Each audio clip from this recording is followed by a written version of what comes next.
we're under the assumption, Will, that, having digital enablement and detailing in the shop or in the office, having a fabrication shop and installing in the field is like the way. And I travel, and there is a lot of people who don't necessarily know that that is the way. So philosophically, you as an organization also had to embrace that prefabrication offsite is the way of the future.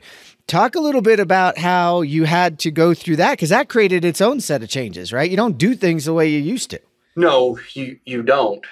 But we had to have the software in place that would allow us to do those things successfully, right? So, if you walked our shop, you saw literally at every station there's a large TV or a digital display of some kind that empowers somebody down there to rotate a spool, to see what they're doing, to understand it's more than just a piece of paper, but they can get better views on those sorts of things. And just to go back to a little bit what Sean was saying earlier, our old workflow was detailing was the gatekeeper for everything, whether it was in the shop or the field.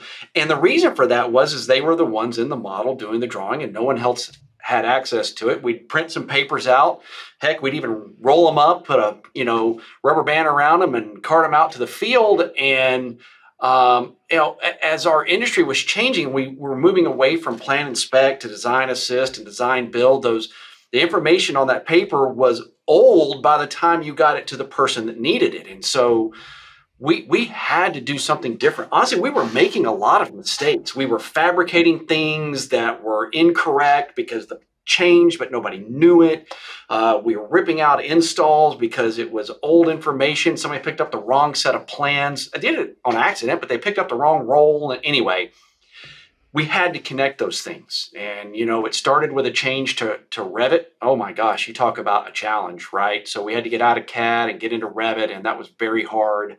We're pretty darn good at it now. But anyway, we brought all that together to where what happens in detailing now is available to people in the shop and people in the field. And it's our coordinators who publish these models. So those guys, they validate that it's like, okay, this is ready, and we hit publish and off they go.